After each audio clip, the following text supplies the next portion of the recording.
Hi everybody, welcome back to my YouTube page. My name is Eric, and today we're going to be talking about a topic that I am extremely passionate about, and that is miracles. Now, I have recently started a mini-series on basically things that people find objectionable in the Gospels. And I plan to continue that series. I plan to continue it until Easter time, but before we go any further, I feel this video is incredibly necessary because while there are countless debates about the Gospels from atheists, Christians, and many people of all religious and non-religious stripes, one objection just seems to be insurmountable whenever talking to people about the Gospels, and that is miracles. However, in this video, I intend to prove that not only is there an abundance of evidence that miracles do in fact happen, and that they should not be viewed through a hyper-skeptical lens, but should rather be accepted as part of our world, and certainly allowed for in the case of the Gospels, but also that the objections to them, which are popularized by philosopher David Hume, though not exclusively by him, and many other skeptics simply repackage his arguments. And I'll argue that these arguments are nothing more than the result of cultural bias, and that when we look at the Gospels objectively, or look at the evidence for miracles objectively, we will see that there's ample evidence for miracles, and they should not be viewed when they appear in the Gospels as unbelievable, or we need to demand an extraordinary amount of evidence in order to believe that they happened. Now, many atheists will try and come at this with, a bit of a disclaimer before they try and argue against this. They'll try and say, well, I don't positively say that miracles don't happen. I just have a lack of belief in miracles. Now, that's fine. If that's your position, that's fine. But here's the thing. Saying that the burden of proof is on Christians and saying that I'm not making any positive claims, but I just have a lack of belief in it, does not entitle you to therefore have higher expectations than are warranted. It does not warrant you being able to just say, nope, not enough evidence, the burden of proof is on them, therefore I can just sit back and relax and be as unreasonable as I want to. That's not how this works. Now, many of the same atheists who try and say, well, I just have a lack of belief in miracles or God, they will also turn around and say, extraordinary claims require extraordinary evidence. Well, here's the problem with this. One, saying that extraordinary claims require extraordinary evidence in and of itself is a positive statement, and they are implicitly making a statement saying that miracles themselves are extraordinary claims. Well, here's the problem. This is a positive statement, and that needs to be actually demonstrated, and it needs to be actually proven before we impose it on any evidence that miracles are given. Because here's the thing. Tons of African countries don't consider miracles to be extraordinary claims. It's the same with a lot of Asian countries. India in culture practically assumes the supernatural exists. So, acting as though, we can just impose Western values on miracles and everything else and just assume that that's the case, that's not true. We cannot do that. Now, David Hume, a Scottish philosopher, tries to argue tries to present a positive argument against miracles, and most people, frankly, just recycled his argument in one form or another. It's basically the idea that uniform human experience excludes miracles. You cannot just make that assertion and not back it up. You have to first go in, analyze human history, and then come to your conclusion. You don't get to start with the default position being miracles are extraordinary claims because they so little happen. No, we approach the thing, we go in saying, okay, are there any miracles here? Without the presupposition of extraordinary evidence. Because that is a circular argument. It's basically saying uniform human experience doesn't have miracles in it. Well, what about these stories? Well, we have to be hyper-skeptical of them. Why? Because uniform human experience says miracles don't exist. It's circular logic, and it doesn't matter how many times skeptics will try and repackage it. It's a lost cause. This argument is a lost cause. It will never work. And also, I frankly don't trust David Hume's judgment as to what constitutes a credible witness, because he tried to say, oh, there's no credible witnesses to miracles. He was an overt ethnocentrist, and he also considered black people no better than a parrot, and yeah, he was an overt racist. So I don't trust his bigotry to try and give us an objective standard as to what constitutes an credible witness. Now, there are many people who, when confronted with miracle stories, will also try and argue, will say, well, there are many more stories where God doesn't heal people. And that's probably true. The problem with this idea is that, think of it this way. If I decided to paint, say, 3 houses on my block, and my block has 200 houses, and I just decide I'm going to paint, my neighbor's house, the one across the street from me, and my own. Now, I choose which houses I paint. Now, does the fact that I didn't paint everybody else's house mean that, oh, therefore those paintings of the other house didn't happen? Well, no, of course not. You see, atheists have made a universal statement. They've made a universal statement, which is that no miracles have ever happened, or we have no evidence for miracles ever happening. All it takes is one example to disprove a universal statement. So, it doesn't matter. Yeah, you can prove that there are many other cases where miracles don't happen. But if one miracle happens, then the supernatural world exists, and you don't have a right to be hyper-skeptical of a miracle actually happening. Now, in that same vein, don't let anybody dismiss your evidence as anecdotal. Because that's what a lot of people will try and say. They'll try and say, oh, well, this is anecdotal evidence. Well, here's the thing. Anecdotal evidence is more than enough to refute a universal statement. Atheists have said that no miracles have ever happened. Or they'll say, well, there's no evidence, or no specific person who's ever experienced a miracle. Well, guess what?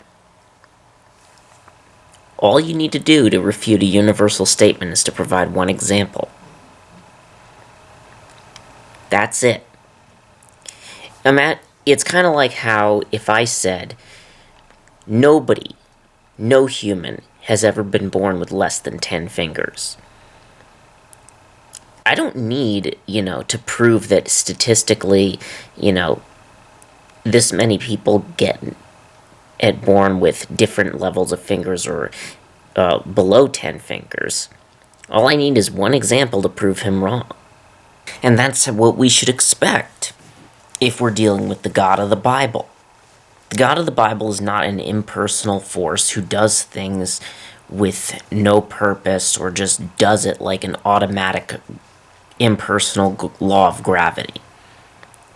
He chooses when he heals and when he doesn't. The other objection is that miracles contradict science. And this is blatantly false.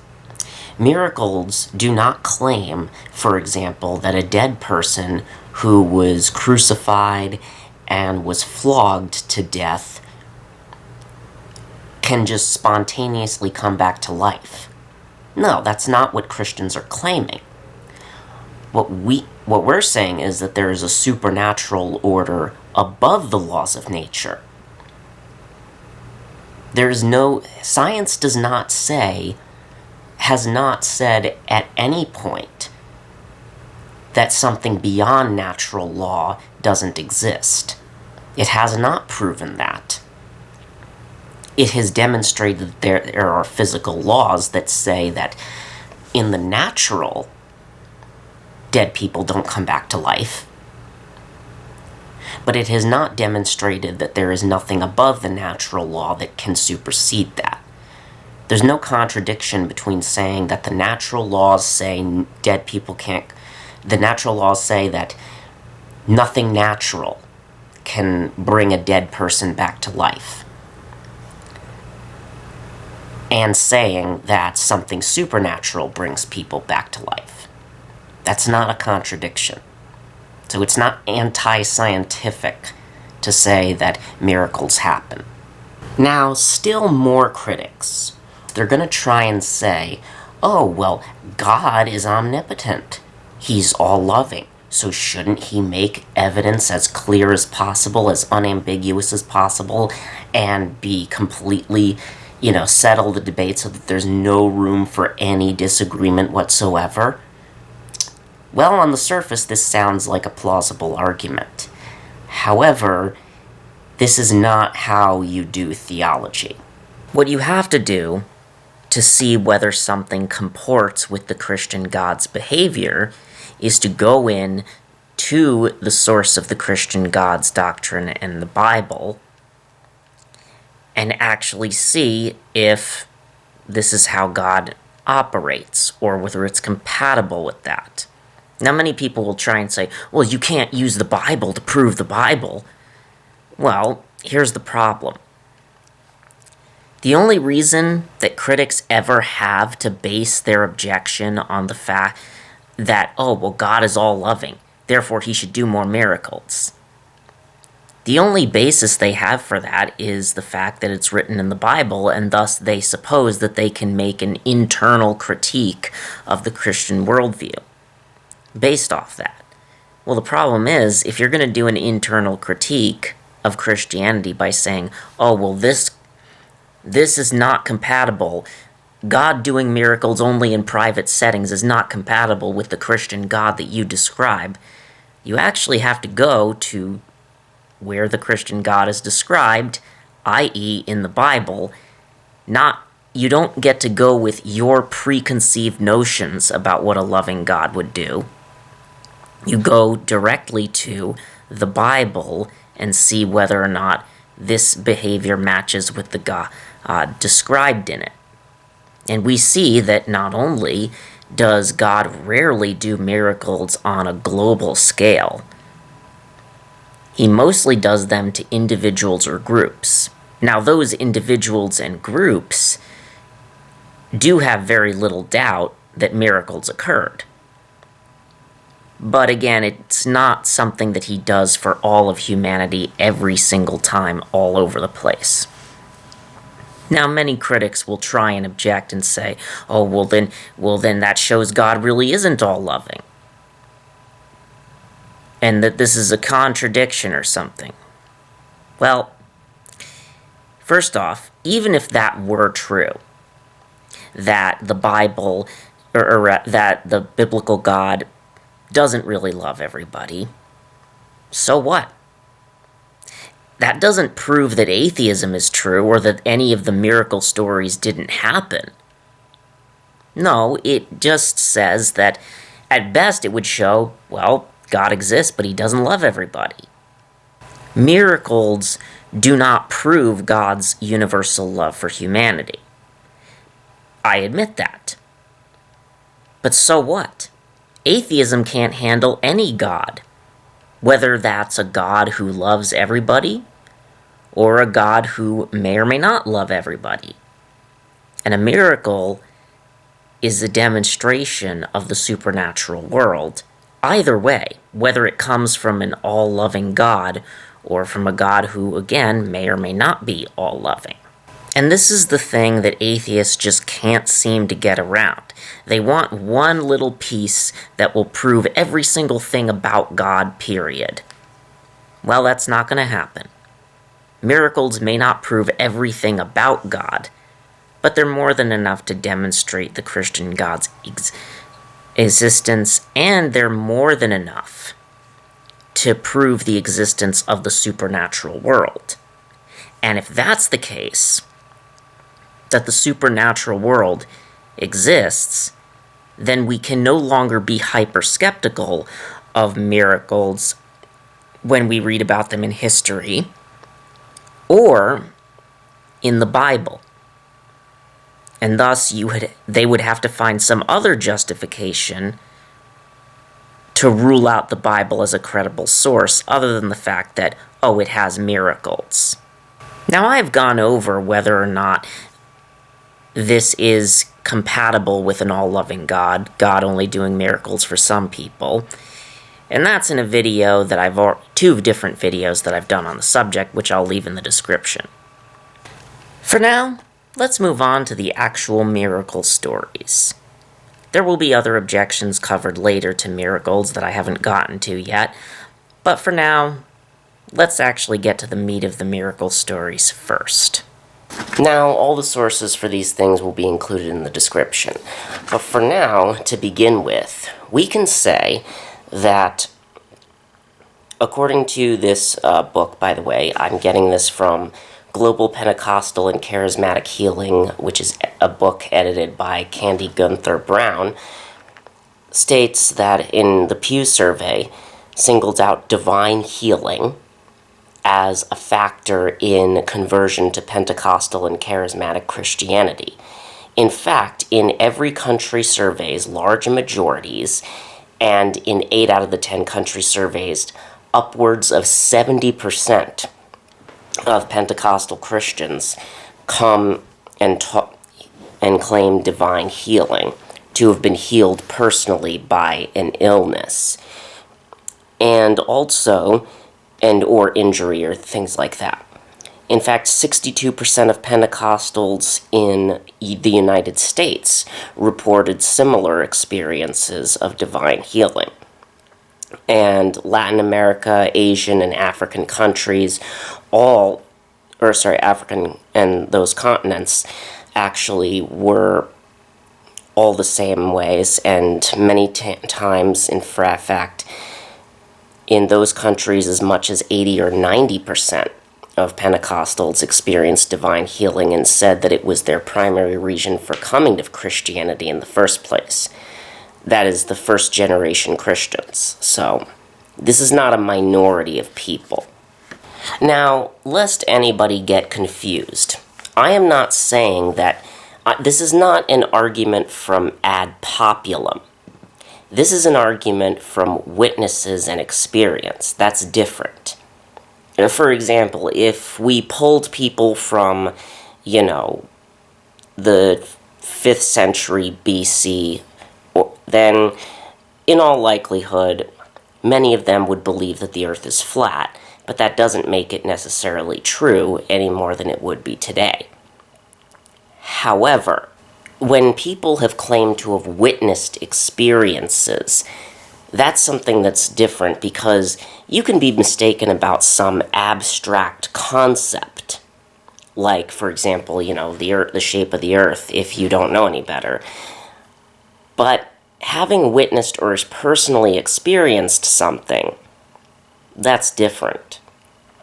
Again, it would be like if, going back to the example earlier from Muslims, it would be like if let's say we had statistics that said 80% of atheists in Saudi Arabia, for example, come in and say that they were born into Muslim families. And a Muslim said, well, that's an argument from ad populum. You're just arguing because the majority believe it. Well, no. Because when you have this many witnesses, when you have witnesses upon witnesses upon witnesses upon witnesses of an event, a personal experience of something that happened to them as individuals, that's much harder to be self-deceived about than an abstract concept that, like, something that the earth, which to them, back then, wouldn't have been easily as observable. So yeah, I'm not arguing because the majority of people believe it, simply because they believe it, that means it's true. No, they don't believe it because they were raised that way or some abstract concept. No, they claim to have witnessed it, which is something different. And lest you dismiss all of these people as simply naive or uneducated or financially exploitable, that's not the case with all of them. There are many nuanced people. There are people who are poor, there are people who are middle class, people who are rich, countless other people who've done, in backgrounds and actual things. So this is not like some ragtag group of, bumpkins who are being conned. And this is not limited to people who start with Christian presuppositions. These people are willing to forsake their former gods in case of healing. So it's a matter of them transferring from one religion to another. They're transferring their allegiances. They have exclusive allegiance just to be healed to the Christian God. So this is not, these are not just people who are more inclined to believe it. Sometimes this comes at great social cost to a lot of people, such as, strained relationships with families and many other things like that. So this is not something that people are just wanting to believe because they were raised in it.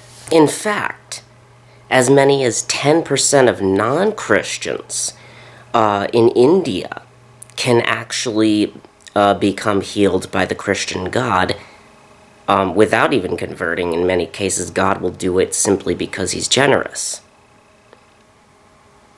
So this is not by any means an exclusively Christian healing practice or something that's just here because they were birthed into the religion.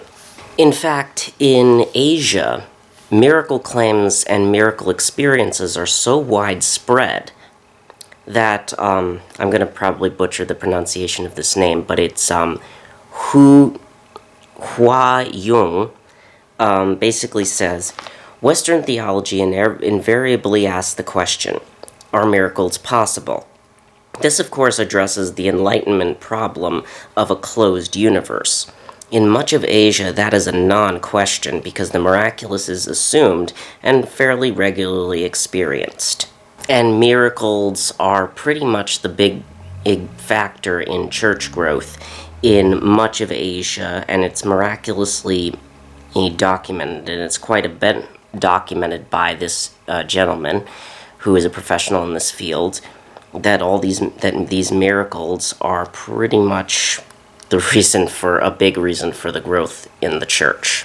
In fact, Dr. Julie Ma, who is a Korean missiologist, notes that in the Philippines there's abundant documentation of miracles happening.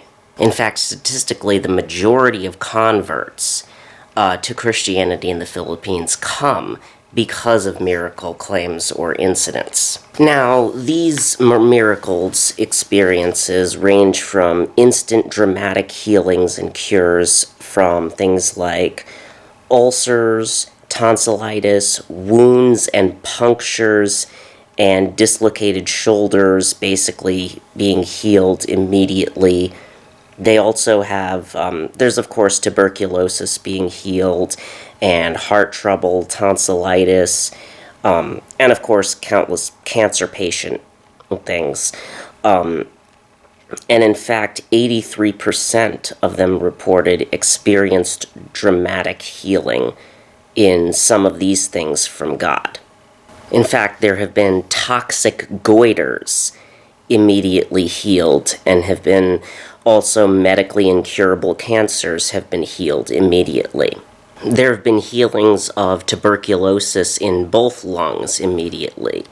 There's also been numerous miracles being healed, for example, where, somebody has, been dying and have also been healed of critical spinal problems, to the point where they had to crawl around and everything else.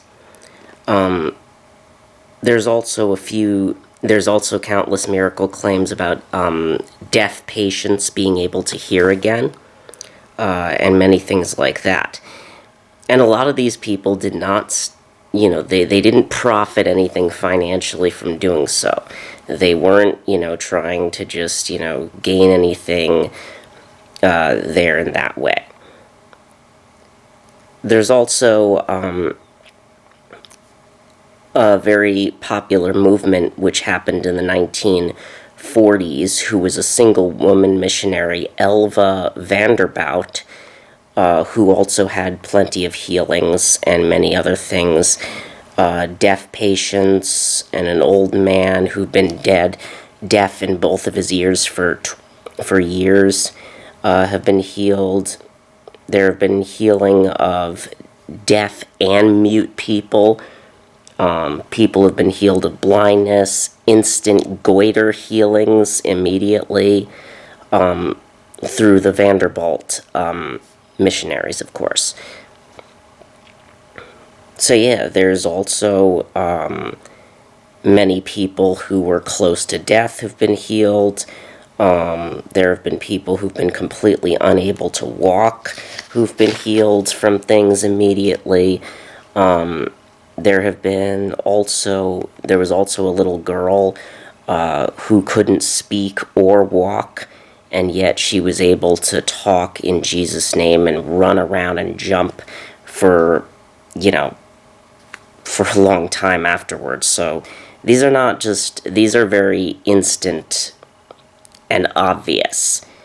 These aren't like because a lot of people will say, well, sometimes cancer can go into remission, and that's true. Sometimes it can. There are also, the examples where somebody who is in a wheelchair, but they can still technically walk if they really try, and they just get out of the wheelchair and they painfully walk around for a little while. This is not what we're talking about. This was permanent, obvious healing, and it can't simply be psychosomatic. There have also been epileptic people who've been healed completely, who've never suffered an epileptic attack in 20 years. And in addition to that, some of these people had developed alcohol addictions because of their pain that they'd suffer from epilepsy. And yet those addictions were also healed too at the same time. There was also a man named David Dominong, who had been, in 2002, suffered electrocution, and he'd been hospitalized, and it'd been horrible to the point where basically he was not able to walk for about 5 years. And yet, he was healed of his scars completely. And he could walk, and yet there was basically nothing at all. This was way early than expected. He was immediately healed instantly. So it's pretty much there. I mean, even his two sisters were converted to Christianity because of this. But yeah, I mean, there's plenty of historical archives in the Asia Pacific Research Center in I'm going to butcher the pronunciation. It's Baguio, Philippines, and they provide plenty of earlier testimonies. There were 3 boys from one family who were all deaf and mute, and they were all healed. And there were plenty of instant healing of cancer, expected to die in 2 months, and he was healed of it. And yeah, I mean, this was a lot, to say the least. I mean, there was also somebody who'd been deaf since World War II and was healed immediately. Imagine, if you will, that, let's go back to my other example about the Muslim friends. Imagine if you had testimony after testimony after testimony after testimony after testimony of a person who said it is possible to leave Islam, and yet they just kept dismissing them. Now, if it was one weird, wacko story, fine. You could probably dismiss it. But with that many clumps, where upwards of 70% of these people are claiming that they witnessed something like this, in 8 out of 10 countries, when you have multiple people from multiple different continents, from multiple different countries, from multiple different towns, all saying stories of extraordinary power, the more you have, the more testimony you have from different locations in different times and different places, the more likely it is that at least one of them is true. Think of it this way. Let's say there was a police officer, and he was accused of sexual assault. Now, let's say, and now again, one person, fine. Maybe it's true, maybe it's not. Imagine if he had 10 people complaining that he sexually assaulted them. And let's say that this police officer continuously went around to different towns, and every single time he went around to a different town, 20 to 30 people would accuse him of sexually assaulting them. Now, do you have to provide absolute ironclad, can't possibly be wrong, could never be wrong, no matter how much you try, evidence for every single one of those 30 people? No. Because here's the thing. The premise is that this man is, this person is guilty of sexual assault. Does it mean that he's guilty of 50 different sexual assaults? Maybe not. But at the same time, would any reasonable person conclude that, that it's not true, or even that it's unreasonable to believe that? Because atheists will say not only is it unreasonable to believe in miracles, but no miracles have ever happened. So, which again, if we applied this logic to this position in the police officer, if somebody went out and said, well, no, you have to provide absolute ironclad evidence for every single one of those things, otherwise you're unreasonable for believing this, we would look at them like they were insane. In the same way, I don't have to prove 1,000% each and every individual one of those miracles. The fact that it exists in such abundant quantities and so many claims of very obvious miraculous healings exist in so many different contexts, and again, like I said before, the examples I gave are just the tip of the iceberg. The odds that every single one of them is false are ridiculously minimal. And if that's the case, because again, atheists made a universal statement, which is that it's unreasonable to believe that any miracles ever happen. Well, again, universal statements are the easiest to refute. All it takes is one example. The odds that not even one of those miracles is true are frankly slim to none. Many atheists, because they've had bad experiences with Christians, will say, oh, well, Christians are just compulsive liars, compulsive pathological. Well, again, these people are not motivated to believe in Christianity or motivated to lie about something that would disadvantage them or anything else. It doesn't apply to most of the examples I gave. since a lot of these things can be socially costly, especially in China or many other places. Now, atheists may try to counter that and say, well, people die for things, or sacrifice for things they believe in all the time.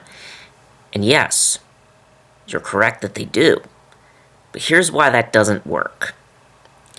Whenever somebody tells you something, there are really three possibilities. One, they're lying and they know they're telling you a falsehood. Two, they think they're telling you the truth, but they're actually sincerely mistaken. Three, they are telling the truth and it's actually true. Now, the fact that they would... Now, when people die or suffer for things, it's because most of the time they believe in the cause. They sincerely believe it. They don't sacrifice for things that they know are false, factually.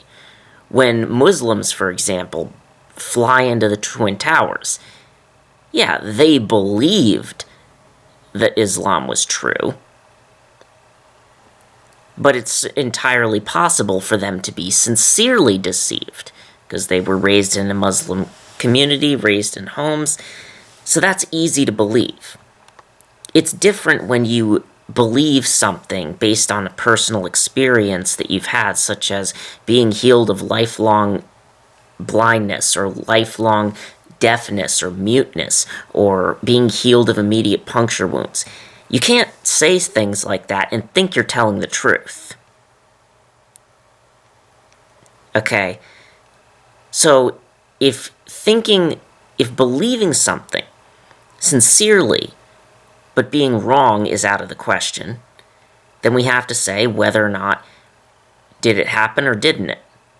Well, they have no reason to make it up, because they don't generally just, die, or they don't go through some horrible thing for something that they know is a lie.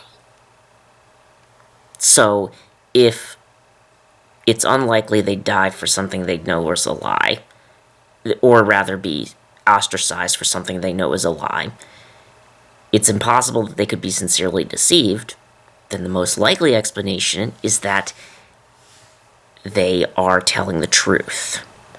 So Christians don't need to be, paranoid about atheists calling them, gullible, or just, being biased or anything like that. Again, I don't need every single one of these stories to be true. In fact, atheists are arguably in a far more biased position in this topic, because like I said, I don't have to have every single one of those miracle claims true. In fact, I don't have to believe any of the modern miracle stories for my faith to be true in Christianity. Of course, atheists and naturalism, if there's even any supernatural activity, well, that confirms that there's something beyond the natural world, which is a game-ending death blow to naturalism.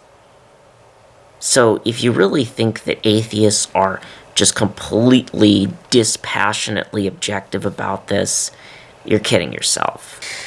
Now, if you really want to talk about bias in scholarship, again, there are some individuals on the Christian side and some individuals on the atheist side who are good, and some on the atheist side and some on the Christian side that are bad. Okay? Bias is a human trait. It's not this unique to one group.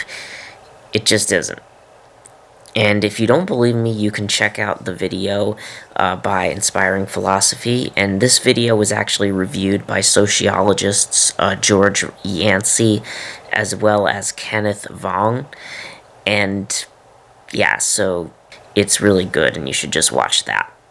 Now, the last couple objections we're going to get into are really just kind of new objections and honestly things that skeptics, frankly, in my opinion, they're just getting desperate when they say these things. Whenever they say these things, you pretty much know that they're really desperate to just dismiss miracle stories or dismiss anybody who kind of contradicts what they already believe.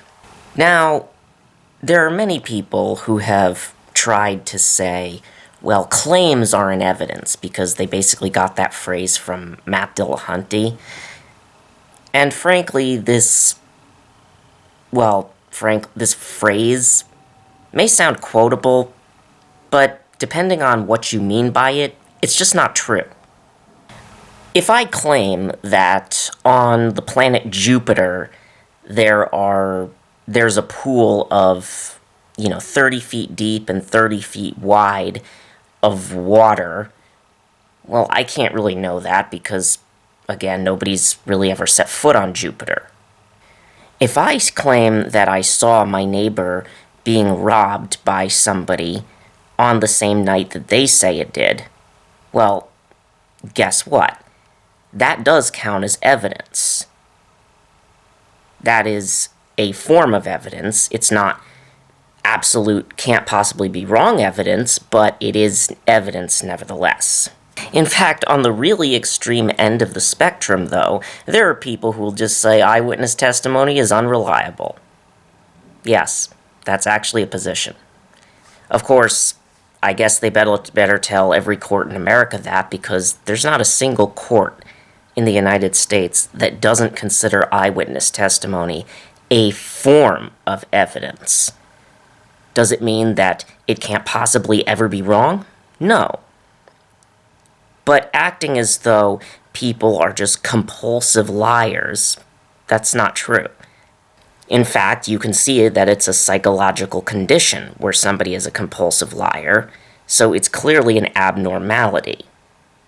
There are also people who will even say, well, testimony isn't reliable because people could forget things, or sometimes other people have misidentified suspects in, the middle of, who thought this person hurt them, but they actually didn't, or something like that. And I'll leave a link below to see why a lot of these objections just frankly don't hold water. It is true that certain eyewitnesses have not been able to identify who hurt them because, this person, it was dark or something like that, and they couldn't fully see the person who was hurting them, for example. But being mistaken about being deaf-mute your whole life, or being blind your whole life, or being healed of broken bones immediately, that's a complete false equivalency to any example that people will give to say that eyewitness testimony is unreliable. They'll also say that, well, memories can be bad and things like that. And, okay, sure, there are memories aren't perfect. Human memory isn't perfect. But people will try and say, oh, well, it's difficult to remember your grocery bill or something like that, and that sort of thing. And while this is true, it's far different. Human memory is not simply, there are certain things that stand out to you for a long, long time, and others that can be lost in the shuffle. For example, you can remember, the birth of your child more vividly than you could remember, every single item that's on your grocery list or something. Even if your grocery list is just a week ago, whereas your child may be, 20 years old, but you could still remember it. Major life events can be very memorable. For example, if somebody's raped or assaulted or, beaten, they can remember things like that very vividly. And things they can also remember, things where people are just, there's a very embarrassing event or a very happy event that they can remember vividly. So memories are not all equal. And this is just frankly, honestly, desperate pleading for people who just don't want to accept the idea that miracles can happen. And they don't realize that they're doing really bad damage to the idea of epistemology and pretty much almost every single field in, in the world. Because, pretty much everything at the end of the day that is data is constructed by a human being. Period. So if our senses are just completely unreliable, or compulsively, or even notoriously unreliable, as some people say, well, you better give up on pretty much every single thing that has ever been, discovered by humans. It's really just desperate, and you shouldn't take it seriously. Now, atheists will try and say things like, oh, well, if God did miracles in actuality, this would be worldwide news, and that everybody would just flock to Christianity and everything else, and since that hasn't happened, it's unlikely that these miracles occurred. Well, and it's just sort of an American phenomenon where Americans kind of assume the whole world is like America by default, which just isn't true at all, honestly. Because, again, like I said at the beginning of this video, there are countless cultures that pretty much presume the supernatural exists. If you tell them on a news story that said, hey guys, guess what, I proved that miracle exists, and, I went into, an Indian news outlet, they would probably say, yeah, that's great. Welcome to reality. We already know that. Most people in the world believe in a god, or even sometimes multiple gods, and by proxy the supernatural. So it's not like atheists, it would change the world for atheists, sure, but it wouldn't change the world for everybody else. Now, many people will try and say, oh, well, there are other religions that have miracles in them. And yes, you're correct. There are other religious movements that do claim miracles as well. I don't have a problem with that.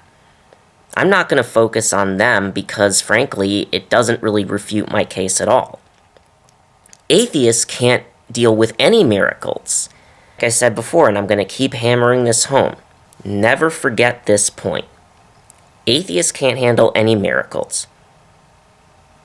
You don't have to have a whole clump of them to refute atheism. Atheism can't handle any. So whether it's from a religion that I think is false, or whether it's from Christianity, which I think is true, that's more than enough to prove the supernatural world. And that's the purpose of this video. We'll talk about other religions in future videos, but for now, this idea that, atheism, these other miracles, these other religions do miracles, therefore it refutes your claims. No. It does show that miracles don't prove that every single religion is correct. Sure, I'll grant that. But they don't have to. They take atheism off the table as an option. Now, many atheists will try and mock you, and they'll try and say, oh, well, what do you believe in alien abduction stories too? Because they have testimonies in big groups, and that's the thing. And, okay, yeah, there are some people who do claim that. However, are they really the same thing? For example, a lot of them will try and see something that was just like, some flying saucer or disc in the air, and a lot of the time it was at night, and different things like that. That's not even close to equivalent to experiencing something like, having puncture wounds for a long time and then rapidly healing, and then, or, having toxic goiters be immediately healed, or crippled people getting up and healing. That's not the same thing. It's far more easy to be mistaken about some object that you saw flying around in the night than it is about something that you suffered through for days and possibly even years on end. People have said, like, for example, there are people who have very graphic and very detailed experiences of alien abductions. Okay, that's fine. Not only is the quantity vastly lower for those stories than it is for, the miracle stories.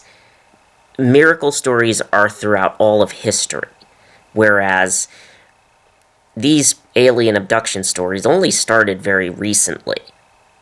I don't believe those alien abduction stories are real. I don't. But those things are not mutually exclusive with believing in miracles.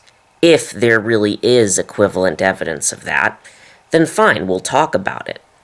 Not only is there not equivalent evidence that, of alien abduction stories that there is for miracles, but even if it were true, the conclusion to draw isn't that, oh, well, alien abduction stories can't be real, therefore miracles can't be real either. No.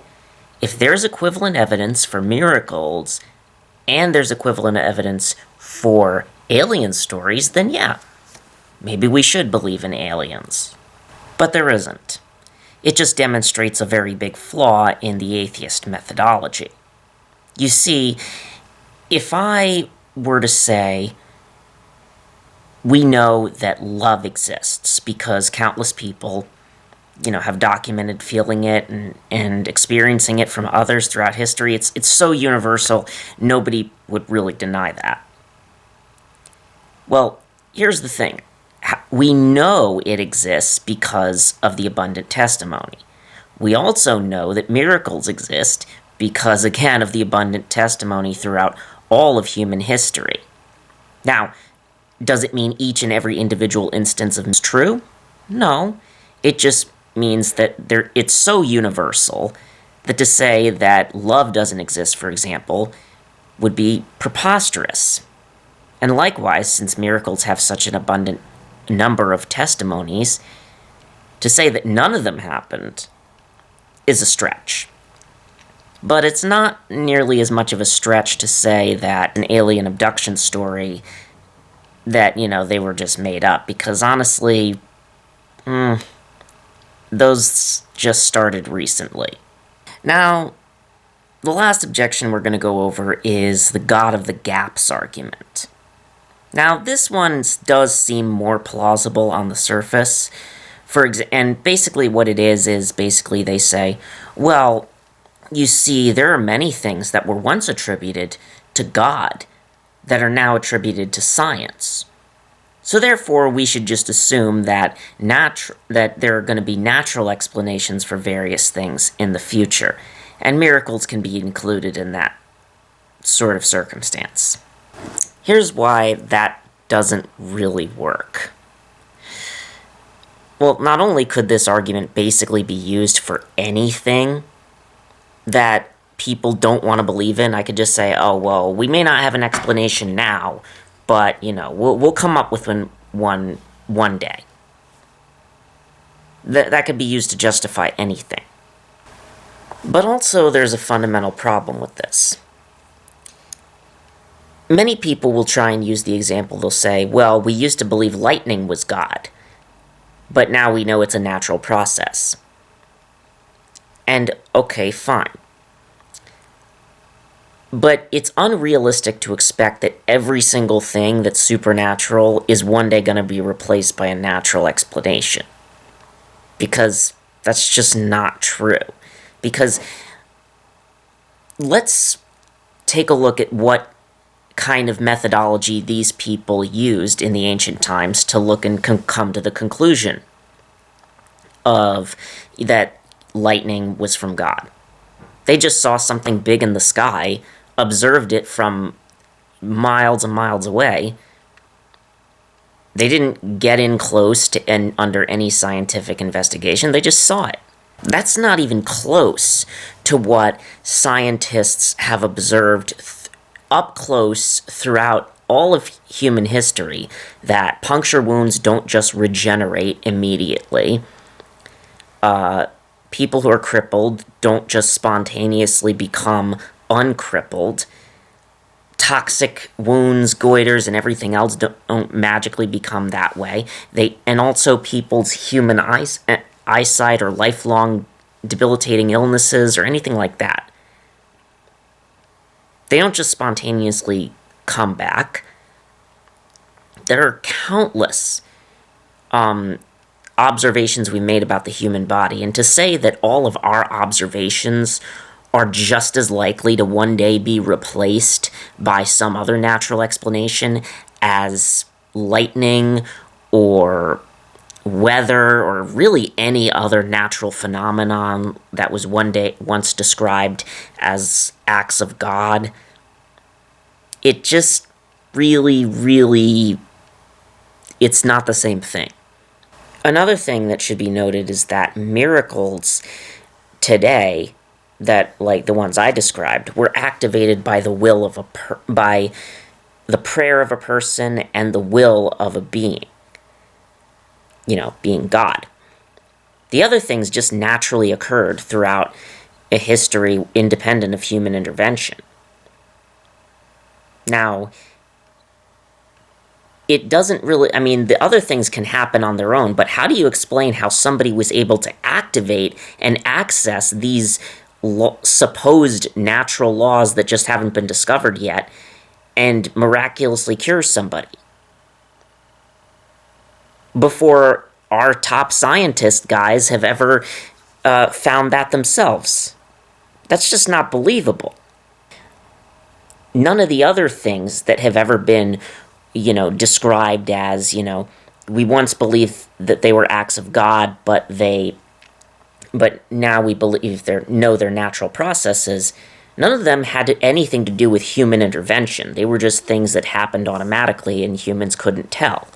They weren't like human beings just unknowingly doing things and then, and then activating some natural process unknowingly. Now, I could go on about other miracle stories, and don't worry, I will in future vids about different ones. But again, just trust me, there's a lot more.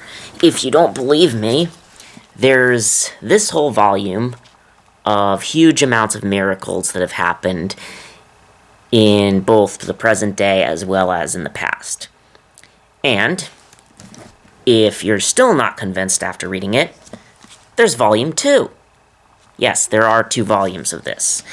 And there's many other books on top of that. There's really just a never-ending supply of these miracle stories because they're so abundant. So, needless to say, we don't have to be skeptical or hyper-skeptical of miracle claims. So, I hope this has helped you to be more confident that we don't have to be hyper-skeptical of any miracle claims or anything like that. It's not a valid reason to doubt the Gospels. And in particular, the virgin birth, which again we are celebrating today on Christmas Day.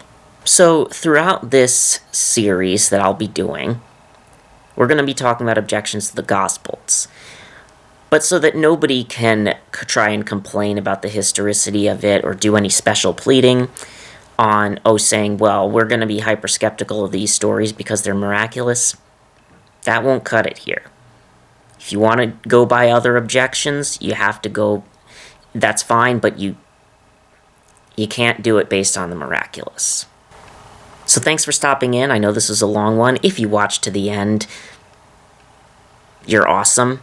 Seriously, tell me below if you've watched till the end, because that was great. But there's going to be more videos on. I'll have another video out this week. I love you all, and God bless. And Merry Christmas.